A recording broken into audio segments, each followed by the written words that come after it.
Hello everyone, welcome again. So आज हम एक और बहुत इंपॉर्टेंट टॉपिक पढ़ने वाले हैं, theories related to universe and solar system. कोई हम सोलर सिस्टम नहीं पढ़ने वाले, वो तो आपने ऑलरेडी बहुत बार पढ़ा होगा, बट ये एक ऐसा टॉपिक है ना जिससे आपके प्री में डायरेक्ट क्वेश्चन पूछ लेता है कि ये थ्योरी किससे रिलेटेड है, ये थ्योरी किसने दी है, यूनिवर्स है सोलर सिस्टम से रिलेटेड। ओके, तो जो भी इंपॉर्टेंट है और जितना आपके एग्जाम के लिए इंपॉर्टेंट है उतना हम पढ़ेंगे और उसी से रिलेटेड जो क्वेश्चन पूछे गए हैं उसे भी हम देखेंगे। तो सबसे पहले आप यहाँ पर देख रहे हो ना कि जो थ्योरीज हैं रिलेटेड टू यूनिवर्स, उन्हें दो कैटेगरी में डिवाइड किया गया है। एक तो है आपकी अर्ली थ्योरीज और एक है आपकी मॉडर्न थ्योरीज। अर्ली थ्योरीज जो पहले साइंटिस्ट वगैरह ने दी थी कि हाँ ऐसा उन्होंने माना कि इस तरीके से सोलर सिस्टम बना या यूनिवर्स हमारा बना। मॉडर्न थ्योरी जिन्हें प्रेजेंट में एक्सेप्ट किया गया है, जैसे कि जो हम पढ़ते हैं बहुत ही famous big bang theory. One by one इनके अंदर क्या था और साइंटिस्ट ने क्या क्या बोला, इसे हम देखेंगे। आपके एग्जाम में वैसे डायरेक्ट ये क्वेश्चन पूछता है कि ये थ्योरी किस साइंटिस्ट ने दी थी, ये आपको मेन याद रखना है। ओके, तो सबसे पहले अगर हम देखें तो ओरिजिन ऑफ यूनिवर्स में या फिर हम सोलर सिस्टम की बात करें, कौन कौन सी थ्योरी हम देखने वाले हैं और कुछ अदर थ्योरीज भी हैं जिसे हम एक बार देख लेंगे कि कहीं इनके अलावा भी अगर वो आ जाता है तो आपको थोड़ा सा ध्यान रखना है। तो सबसे पहले आप देखो, जो बिग बैंग थ्योरी है जिसे हम पढ़ते हैं वो किसने दिया था, लेमाइटर ने दिया था। ठीक है, दूसरा है हबल कांस्टेंट। अब ये Hubble constant big bang theory से ही रिलेटेड है, लेमाइटर के बेसिस पे इन्होंने दिया था जिसे कहा गया हबल्स लेमाइटर लॉ। राइट, थर्ड है आपका नेबुलर थ्योरी जो लाप्लास ने दी थी। एंड हॉयल्स स्टेडी स्टेट थ्योरी, ये किसने दी थी, हॉयल्स ने दी थी स्टेडी स्टेट थ्योरी, इसे हम देखेंगे। एंड इमैनुअल कांट ने ओरिजिन ऑफ सोलर सिस्टम के बारे में बताया था। वैसे तो ये जो इमैनुअल कांट का जो थ्योरी थी, इसी को फर्दर किसने आगे बढ़ाया था, नेबुलर थ्योरी, जिन्होंने दिया लाप्लास ने। ठीक है, तो लाप्लास ने इमैनुअल कांट की जो थ्योरी थी उसको और आगे बढ़ाया और एक नेबुलर हाइपोथेसिस दिया था। तो इसे अभी हम देखने वाले हैं। सबसे पहले आप देखो, ये आपको पता होना चाहिए क्योंकि हम यूनिवर्स के बारे में पढ़ रहे हैं, तो यूनिवर्स से रिलेटेड जो भी उसका ओरिजिन होता है, जो भी उसका डेवलपमेंट है और जो भी उसका स्ट्रक्चर है या उसका क्या फ्यूचर है, तो ये जो पूरा एंटायर यूनिवर्स है इसकी स्टडी को क्या कहा जाता है, कॉस्मोलॉजी कहा जाता है। ठीक है, ये आपको पता होना चाहिए। The study of origin, development, structure, history and future of entire universe is called cosmology. Okay, तो सबसे पहले आप देखो, हम बात करने वाले हैं theory of origin of solar system given by Immanuel Kant. इन्होंने ये जो थ्योरी है इन्होंने दी थी 1755 में। ठीक है, इन्होंने थ्योरी दी थी किससे रिलेटेड, सोलर सिस्टम से रिलेटेड, या आप कह सकते हैं कि अर्थ से रिलेटेड, कि हाँ अर्थ कैसे बना। ओके, तो इन्होंने क्या बोला था, तो देखिए इन्होंने, इनकी जो थ्योरी थी इनके अकॉर्डिंग ऐसा इन्होंने कहा कि हमारा जो, इन्होंने बिलीव किया कि ये जो हमारा अर्थ है ये कैसे डेवलप हुआ, कि ये एक स्मॉल एंड कोल्ड पार्टिकल से बना है। कैसे बना है, इमैनुअल कांट की हम बात करें, ध्यान से सुनना है आपको। इन्होंने बोला कि हमारा जो ये अर्थ है ये स्मॉल एंड कोल्ड पार्टिकल से मिलकर बना है, और इन्होंने ये भी कहा कि ये जो पार्टिकल्स हैं ये कंटिन्यूसली मूव कर रहे हैं। ओके, और आपस में ये कोलाइड कर रहे हैं, लड़ रहे हैं, एंड इसी वजह से ये जो पार्टिकल्स हैं इनको कोलाइड कर करके ये हमारा पूरा अर्थ बिल्ड हो गया, इन्होंने ये बोला। ठीक है, दूसरी तरफ ये जो हमारे लाप्लास थे, इन्होंने इमैनुअल कांट की थ्योरी को उठाया और इन्होंने अपना जोड़ा, जिसको इन्होंने कहा नेबुलर हाइपोथेसिस। इन्होंने क्या बोला, और इन्होंने फर्दर वर्क किया इमैनुअल कांट की थ्योरी पे 1796 में, और इन्होंने जो थ्योरी दी नेबुला लाप्लास थ्योरी। वैसे तो इसको जॉइंट थ्योरी भी कहा जाता है कि इसमें इमैनुअल कांट की ही थ्योरी से रिलेटेड इन्होंने बताया था, थोड़ा सा अपना चीज़ों को जोड़ के। ठीक है, बट नेम किसका मेनली आता है, तो नेम आपको याद रखना है, लाप्लास का ही आता है। अगर आपसे क्वेश्चन पूछे कि थ्योरी किसने दी थी ओरिजिन ऑफ सोलर सिस्टम की, तो इमैनुअल कांट का नाम याद आएगा, सबसे पहले इन्होंने दी थी 1755 में। फर्दर इसी पे वर्क किया था लाप्लास ने 1796 में, जिसे कहा गया नेबुला लाप्लास थ्योरी, क्योंकि इसी वजह से सोलर सिस्टम का ओरिजिन माना जाता है। किसकी वजह से, नेबुला की वजह से। अब ये नेबुला क्या है, तो नेबुला आपका एक बहुत ही बड़ा क्लाउड था जिसे कहा गया कि ये बना हुआ है डस्ट एंड गैसेस का, एक डस्ट एंड गैसेस का बहुत ही पुराना और बहुत ही बड़ा एक क्लाउड था जिसमें बहुत सारी डिफरेंट गैसेस थी, जैसे कि आपकी हाइड्रोजन एंड हीलियम। हुआ क्या, रोटेटिंग मूवमेंट की वजह से, अब ये नेबुला भी रोटेट कर रहा था, तो रोटेट होते होते जितने भी डस्ट पार्टिकल्स थे वो आपस में कंबाइन होते चले गए ड्यू टू ग्रेविटी की वजह से, और इसी वजह से घूम घूम के हमारे प्लैनेट्स बन गए। राइट, घूमता गया और इस तरीके से जो डस्ट पार्टिकल्स से आपस में कंबाइन होते चले गए और ये प्लैनेट्स का फॉर्मेशन हो गया। अब इसको हम और अच्छे से समझते हैं, थोड़ा सा और इसे हम क्लियर समझते हैं। आप देखो, इस थ्योरी के अकॉर्डिंग ऐसा माना जाता है कि एक बहुत ही बड़ा एक बिग लंप ऑफ क्लाउड था जिसे क्या कहा गया, नेबुला कहा गया। ठीक है, क्या है ये, नेबुला। ठीक है, क्या है ये, क्लाउड है, किसका, डस्ट एंड पार्टिकल्स इसमें बहुत ज़्यादा भरे पड़े हैं। अब हुआ क्या कि ये जो डस्ट पार्टिकल्स हैं इनकी खुद की ग्रेविटी की वजह से ये आपस में एक्यूमुलेट होते चले गए और इन गैस जो ये क्लाउड का कॉन्ट्रैक्शन स्टार्ट हो गया। ठीक है, तो यहाँ पर आप देख रहे हो इनका धीरे धीरे आपस में कॉन्ट्रैक्शन स्टार्ट हो गया, ये भी डस्ट पार्टिकल जो इनकी खुद की ग्रेविटी है उसकी वजह से। और जो हाइड्रोजन, ठीक है, कौन सी गैस, जो आपकी हाइड्रोजन और हीलियम गैस थी, ये आपस में कॉन्ट्रैक्ट होना स्टार्ट हो गई। ठीक है, ये आपस में कॉन्ट्रैक्ट हुई तो फ्यूजन का प्रोसेस स्टार्ट होने लगा। किसका प्रोसेस स्टार्ट हुआ, फ्यूजन का। और आपको पता है फ्यूजन का प्रोसेस किस में होता है, सन में होता है। ठीक है, एंड ये फ्यूजन का प्रोसेस सन में ही होता है, और इसी वजह से यहाँ पे आपको सन का फॉर्मेशन देखने को मिल रहा है। किसका फॉर्मेशन देखने को मिल रहा है, सन का फॉर्मेशन। ठीक है, तो आई होप ये समझ में आया आपको। तो यहाँ पर आपको सन का फॉर्मेशन देखने को मिल रहा है और धीरे धीरे आपको सन यहाँ पर अगर आप आगे बढ़ते जाओ तो यहाँ पर आपको जो सन है बिल्कुल क्लियर विजिबल हो रहा है। ठीक है, सन यहाँ पर कैसा है, बिल्कुल क्लियर विजिबल होने लगा।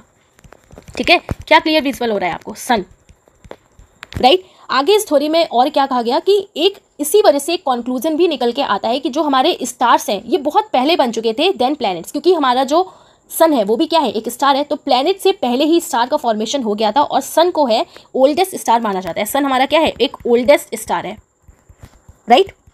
एंड सन के चारों ओर आप यहाँ पर देख रही हो ना, रेड रेड अभी भी ये क्लाउड्स हमें देखने को मिल रहा है और ये जो क्लाउड्स है ना बहुत ज़्यादा स्पीड में घूमते जा रहे हैं और इसी वजह से इसमें जो सेंट्रीफ्यूगल फोर्स है, ग्रेविटेशनल फोर्स है, ये एक दूसरे को बैलेंस कर रहे हैं और जिसमें आप ये देख रहे हैं डिस्क जैसा, ये डिस्क जैसा फॉर्मेशन यहाँ पर होता जा रहा है। यहाँ पर आप देख रहे हो, ठीक है, डिस्क जैसा बन गया, यहाँ पर भी डिस्क जैसा बनता जा रहा है। ये क्या बन रहा है, डिस्क जैसा यहाँ पे फॉर्मेशन हो गया है। फिर यही आगे चल के किसका रूप ले लेता है, प्लैनेट्स का रूप ले लेते हैं। तो यही आगे चल के जब ये बहुत ज़ोर से ये वैसे ही मूव कर रहे हैं तो आगे चल के ये छोटे छोटे प्लैनेट्स आपको यहाँ पर देखने को मिल रहा है। ठीक है, ये प्लैनेट आपका देखने को मिल रहा है, ये सब क्या है, आपका प्लैनेट का फॉर्मेशन यहाँ पर हो गया। ओके, सो आई होप अब ये थ्योरी आपको सही से लाप्लास की समझ में आ गई होगी। सो ये थी आपकी लाप्लास की नेबुला हाइपोथेसिस। वैसे तो जॉइंट एफर्ट माना जाता है इमैनुअल कैंट का भी एंड लाप्लास का भी, बट अगर आपसे पूछे नेबुला हाइपोथेसिस किसने दिया था, सो आपको ध्यान रखना है किसका नेम आएगा यहाँ पे, तो आपका लाप्लास का नेम यहाँ पर आएगा। अब यहाँ पर आपको एक पॉइंट और याद रखना है कि अगर एज ऑफ अर्थ आपसे पूछे, ठीक है, क्योंकि ये पूछा हुआ है आपके एग्जाम में, तो एज ऑफ अर्थ कितनी है, तो 4.5 बिलियन ईयर्स। ठीक है, याद रखना है age of earth 4.5 billion years. Okay, तो आप देखो अगर हम बेसिक डिफरेंस की बात करें कि लाप्लास की क्या थ्योरी थी और इमैनुअल कैंट की क्या थी, तो अब देखो इमैनुअल कैंट ने क्या बोला था कि उन्होंने बोला जो हमारा सोलर सिस्टम है ये फॉर्म्ड हुआ है गैस से, ठीक है, एंड डस्ट से, जो ऑर्बिट कर रहे थे सन के चारों तरफ और ये क्लम्ड अप हो गए together to form the planets.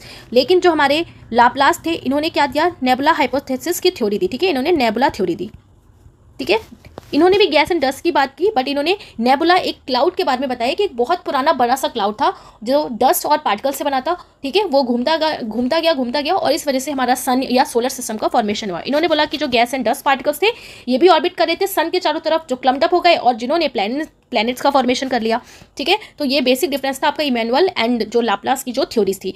इससे रिलेटेड आपका क्वेश्चन क्या पूछा गया है तो हम देखते हैं। तो आप देखो क्वेश्चन पूछा जो आपका क्या है CPO 2022 में कि जो गैसियस हाइपोथेसिस है regarding the origin of earth is given by, किसने दिया है गैसियस हाइपोथेसिस। बस यहाँ पर आपसे कोई नेबुला नहीं पूछा, कुछ नहीं पूछा, सिर्फ आपसे पूछा है जो गैसियस हाइपोथेसिस किसने दिया, तो यहाँ पर आपका आंसर हो जाएगा इमैनुअल कैंट। अगर आपसे स्पेशली नेबुला का पूछता तो आपको ध्यान रखना है लाप्लास। ठीक है, तो आपका लाप्लास हो जाएगा, राइट। और अगर आपसे इस तरीके से आपसे स्टेटमेंट पूछा है कि स्टेटमेंट में पूछा जाए कि क्या इन दोनों का जॉइंट एफर्ट था, तो आपका वो भी स्टेटमेंट करेक्ट हो जाएगा। तो यहाँ पर सिर्फ आपसे गैसेस हाइपोथेसिस पूछा है तो इमैनुअल कैंट हो जाएगा। नेबुलर हाइपोथेसिस पूछे सोलर सिस्टम का तो आपको लाप्लास का नेम याद रखना है। ये जो हम थ्योरी पढ़ते हैं इमैनुअल कांट की, तो ये आपका आता है अर्लियर थ्योरीज में। बट अगर हम बात करें the big bang theory of universe, तो ये आपका आता है मॉडर्न थ्योरी में, और जो सबसे ज़्यादा जिसे एक्सेप्ट किया गया है। ये जो थ्योरी थी आपकी लेमाइटर ने दिया था, इन्होंने दिया तो 1927 में था, बट इसको प्रोपाउंड किया था 1931 में। ठीक है, big bang theory. Big bang यानी कि क्या हो गया, बैंग एक्सप्लोजन हो गया। ओके, क्या कहा गया आपकी इस थ्योरी में, ये कहा गया कि एक बहुत छोटा सा पार्टिकल था, ठीक है, इसमें एक्सप्लोजन हो गया। क्या हो गया, एक्सप्लोजन हो गया, जिसकी वजह से डिफरेंट जो गैलेक्सीज हैं वो फॉर्म्ड हो गई। ये एक छोटा सा पार्टिकल था, ऐसे आप समझो, इसमें एक्सप्लोजन हो गया, फिर क्या हुआ, डिफरेंट आपकी जो गैलेक्सीज थी इनका फॉर्मेशन हो गया। यही थ्योरी थी इनकी बिग बैंग थ्योरी। ठीक है, डायरेक्ट छोटा सा कोई आपका स्मॉल सा पार्टिकल था जो अचानक से एक्सप्लोजन हो गया और डिफरेंट जो गैलेक्सीज हैं उनका फॉर्मेशन हो गया। तो इस थ्योरी को क्या कहा जाता है, the big bang theory of universe. यानी कि ये जो थ्योरी है कैसे आपकी यूनिवर्स बनी। अब इस यूनिवर्स में डिफरेंट गैलेक्सीज हैं, तो सबसे पहले तो आपको यही याद रखना है कि जो बिग बैंग थ्योरी है वो थ्योरी ऑफ यूनिवर्स से रिलेटेड है। इसने ना सोलर सिस्टम के बारे में बोला, ना किसी प्लेनेट के बारे में, इसने यूनिवर्स के बारे में बताया। ओके, तो पहला क्वेश्चन आपका बनता है the big bang theory related to theory of universe. किसने दिया, लेमाइटर ने दिया। प्रोपाउंड किया था 1931 में, पहली बार इन्होंने दिया था 1927 में, जो एक आपका मॉडर्न थ्योरी के अंडर में आता है। अब लेमाइटर की ये जो बिग बैंग थ्योरी थी ना, तो इसी से रिलेटेड एक आपके साइंटिस्ट थे एडविन हबल। इन्होंने एक कांस्टेंट दिया था, इनकी थ्योरी को सपोर्ट किया और इन्होंने एक एविडेंस दिया कि जो हमारा यूनिवर्स है ना ये एक्सपेंड हो रहा है। ठीक है, यूनिवर्स क्या हो रहा है, बढ़ता जा रहा है, एक्सपेंड होता जा रहा है। एडविन हबल का जो कांस्टेंट है ये एक ऐसा यूनिट ऑफ मेजरमेंट है जो यूज हो रहा है डिस्क्राइब करने के लिए the expansion of the universe, किस तरीके से जो यूनिवर्स है ये एक्सपेंड हो रहा है। ठीक है, तो जो बिग बैंग थ्योरी थी जो सबसे एक्सेप्टेबल थ्योरी जिसे माना जाता है, राइट, जो एक मॉडर्न थ्योरी है, इसी को सपोर्ट में दिया था एडविन हबल ने, ये कांस्टेंट कि जो हमारा यूनिवर्स है ये बढ़ता ही जा रहा है। ओके, सो इसी से रिलेटेड आपका क्वेश्चन क्या है पूछा गया एग्जाम में, वो हम देखते हैं। सो क्वेश्चन है आपका, the big bang theory explain. जो बिग बैंग थ्योरी है वो किसको एक्सप्लेन करती है, ये आपका क्वेश्चन सिर्फ 2021 में पूछा गया है। So the big bang theory explain origin of universe, origin of star, origin of Galaxy, origin of solar system. Origin of solar system तो हमने अभी किसका देखा, इमैनुअल कैंट का देखा। सो ये थ्योरी किसकी है आपकी, यस, ओरिजिन ऑफ यूनिवर्स, यही पढ़ा अभी हमने, जस्ट यही आपका डायरेक्ट क्वेश्चन पूछा है। सो नेक्स्ट जो थ्योरी है वो है हॉयल्स स्टेडी स्टेट थ्योरी। इनकी थ्योरी में क्या कहा गया, अभी हमने हबल्स का थ्योरी पढ़ी, उन्होंने क्या कहा कि जो हमारा यूनिवर्स है वो एक्सपेंड हो रहा है, लेकिन हॉयल्स ने क्या बोला, ठीक है भाई यूनिवर्स जो है हमारा कॉन्स्टेंटली एक्सपेंड हो रहा है, लेकिन जो उनकी डेंसिटी है वो हमेशा कांस्टेंट बनी हुई है, यानी कि देयर एवरेज डेंसिटी जो है वो कांस्टेंट है। यूनिवर्स जो है वो कॉन्स्टेंटली एक्सपेंड हो रहा है, यानी कि जो डिस्टेंस है वो बढ़ रहा है, लेकिन देयर डेंसिटी रिमेन्स कांस्टेंट। ये किसने बोला, हॉयल्स की स्टेडी स्टेट थ्योरी ने। स्टेडी स्टेट यानी कि रुकी हुई स्टेट में, यानी कि जो उसकी डेंसिटी है रिमेन्स कांस्टेंट है, average density constant. It means जो यूनिवर्स है उसका कोई भी बिगनिंग नहीं है, उसका कोई भी एंड नहीं है, एंड कंटिन्यूसली एक न्यू मैटर फॉर्म हो रहा है, क्रिएट हो रहा है to maintain a constant density, जो कांस्टेंट डेंसिटी को मेंटेन करके रख रहा है। ठीक है, ये थी आपकी हॉयल्स की स्टेडी स्टेट थ्योरी। ये आपको ध्यान रखने की, स्टेडी स्टेट थ्योरी किसने दी थी, हॉयल्स ने। ठीक है, इसी का अभी जो हमने बिग बैंग थ्योरी पढ़ी, ये थ्योरी उसका अल्टरनेटिव था, यानी कि अल्टरनेटिव है टू बिग बैंग थ्योरी का। ये पॉइंट आपको ध्यान रखना है, बट ज़्यादा आपकी जो एक्सेप्टेबल थ्योरी है वो आपकी बिग बैंग थ्योरी ही है। सो इससे रिलेटेड आपका क्या क्वेश्चन पूछा गया था, इसे देखते हैं। तो which scientist thought of the concept of steady state of universe, किसने स्टेडी स्टेट ऑफ यूनिवर्स का थ्योरी दिया था, तो किसने दिया, अभी हमने पढ़ा फ्रेड हॉयल्स। ठीक है, डायरेक्ट आपका क्वेश्चन पूछेगा ये एग्जाम में। थ्योरी मैंने आपको इसलिए थोड़ी एक्सप्लेन कर दी, थोड़ा सा डीप, कि अगर थोड़ा सा घूम के क्वेश्चन आ जाए कि इस थ्योरी में क्या था तो आप वो कर लो क्वेश्चन। सो जितनी भी आपकी इंपॉर्टेंट थ्योरीज है जो आपके एग्जाम में पूछा गया है वो तो हमने पढ़ लिया। कुछ अदर थ्योरीज भी हैं जो हम थोड़ा सा पढ़ लेते हैं कि अगर आपके एग्जाम में पूछ लेता है तो आप इसको कर पाओ और एलिमिनेट भी कर पाओ, राइट। तो सबसे पहले आप देखो इंपॉर्टेंट पॉइंट्स में आपको एक्स्ट्रा और क्या देख रहे हैं कि वेरियस कंसेप्ट दिए गए थे ओरिजिन ऑफ अर्थ को लेके। यहाँ पर आप लेफ्ट साइड में थ्योरी और हाइपोथेसिस देख रहे हैं, और राइट साइड में आपको दिख रहा है कि साइंटिस्ट जिसने दिया था। सबसे पहले अगर हम बात करें गैसियस हाइपोथेसिस, अभी हमने देखा किसने दिया, इमैनुअल कैंट ने। ओके, नेबुलर हाइपोथेसिस की बात करें तो किसने दिया, लाप्लास ने। जहाँ पे नेबुलर आ गया लाप्लास का नेम आ जाएगा मेनली। नेक्स्ट आपकी थ्योरी है प्लैनेटेसिमल हाइपोथेसिस, ये किसने दिया था, सो कैम्बरलेन एंड मोल्टन ने दिया था। तो आप देखो इनकी थ्योरी हम थोड़ा सा देख लेते हैं, क्योंकि आपका ये एनसीईआरटी में भी दिया हुआ है। तो आप देखो इन्होंने ये जो थ्योरी दी थी ना 1904 में दी थी।